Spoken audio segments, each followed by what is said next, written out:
Assalamualaikum warahmatullahi wabarakatuh. Selamat pagi anak-anak. Kembali lagi bersama Pak Kurdi di pelajaran Bahasa Indonesia, Bahasa Kita. Untuk pertemuan kedua, materi yang dibahas masih tentang berita. Dengan submateri yang berbeda, yaitu meringkas dan menyimpulkan berita. Nah, bisa kalian lihat di sini ada poin ringkasan, ada poin simpulan berita, dan tanggapan terhadap isi berita. Kita bahas satu persatu ya. Langkah-langkah meringkas teks berita. Ketika kalian diminta meringkas teks berita, kalian harus memperhatikan 3 langkah ini. Pertama, mendengarkan atau membaca teks berita dengan seksama. Kedua, mencatat pokok-pokok atau unsur-unsur berita. Ada istilah 5W plus 1H. Pak Kurdi juga pernah menjelaskan dengan istilah adik Simba.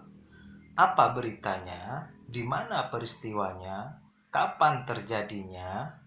Siapa saja pelakunya? Mengapa bisa terjadi? Dan bagaimana penyelesaiannya? Adik Simba. Nah, terakhir adalah menyampaikan kembali pokok-pokok atau unsur-unsur berita secara lengkap dan ringkas. Nah, ketika kalian sudah melewati ketiga langkah tadi, maka simpulan pun bisa didapatkan. Nah, simpulan harus memuat unsur-unsur berita dengan rumusan yang lebih ringkas.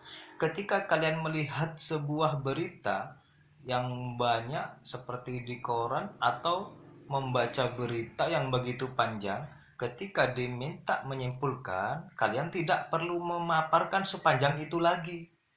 Kalian cukup berpacu pada rumus adik Simba. Apa, di mana, kapan, siapa, mengapa, dan bagaimana. Di sini ada contoh penyimpulan berita. Berita pertama, berita tersebut menyampaikan informasi tentang padatnya pelabuhan Merak oleh truk-truk pengangkut barang non-sembako pada 10 hari menjelang Lebaran. Ada kata kunci di sini. Berita tersebut menyampaikan informasi.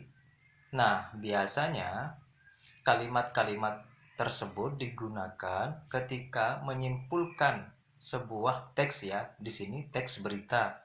Contoh kedua, berita tersebut menginformasikan pengenalan pusat kebudayaan Amerika Serikat di Indonesia oleh Kedutaan Besar Amerika Serikat.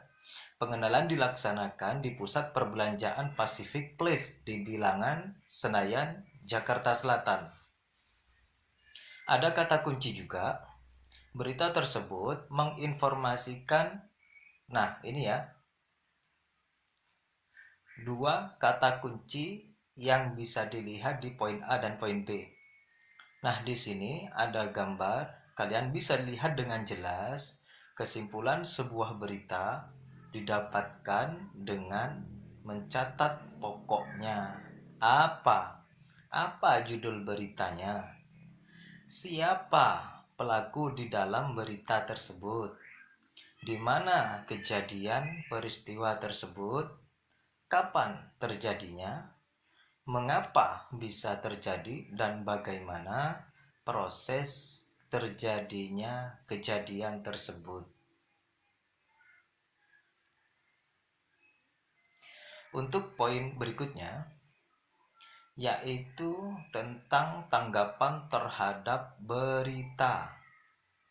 Aspek tanggapan bisa dilihat dibagi menjadi 2 macam, berdasarkan isi atau struktur berita. Kedua, berdasarkan bahasa berita.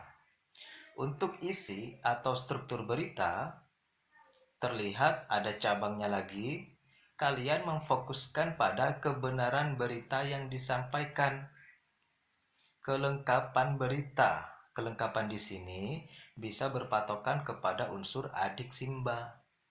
Apakah apanya ada, di mananya ada, kapannya ada, siapa, mengapa, bagaimana, apakah lengkap atau tidak.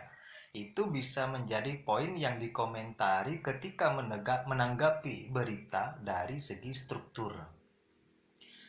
Untuk bahasa berita, biasanya fokus pada penggunaan kalimat. Apakah kalimat yang digunakan efektif atau kalimat yang digunakan tidak ambigu.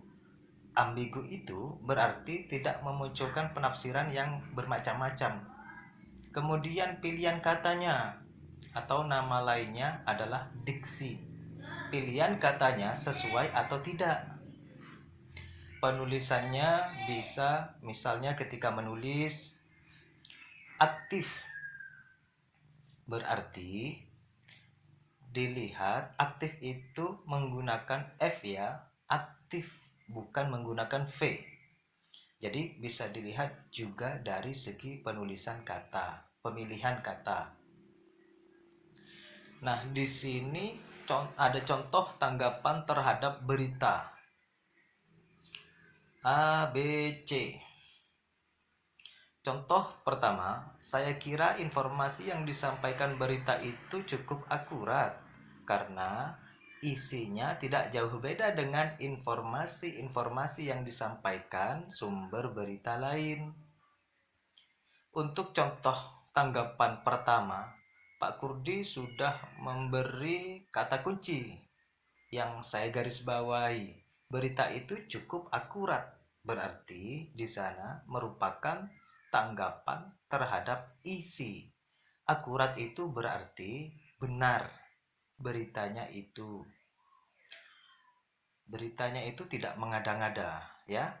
Kemudian poin kedua, informasi yang disampaikan berita tadi malam masih diragukan kebenarannya. Setelah saya cross-check dengan berita dari sumber lainnya, ada yang berbeda, terutama di dalam penyampaian informasi jumlah korban. Jumlah korban tidak sebanyak dengan yang diinformasikan dalam berita itu. Pak Kurdi sudah memberi tanda di sini. Ada kalimat yang diberi garis bawah. Ini adalah kata kunci atau kata kunci. Masih diragukan kebenarannya, berarti ini tanggapan terhadap isi. Kemudian contoh terakhir adalah bahasa yang disampaikan berita itu cukup jelas. Sebagai pendengar mudah untuk memahami informasi yang disampaikan penyampai berita. Nah, ini sangat jelas ya. Di sini ada kalimat yang digarisbawahi, bahasa yang disampaikan berarti tanggapan kaitannya dengan bahasa. Oke. Untuk pertemuan kali ini atau materi kali ini hanya itu saja yang dapat Pak Kurdi sampaikan. Semoga bermanfaat. Akhirul kalam, Pak Kurdi ucapkan wassalamualaikum warahmatullahi wabarakatuh.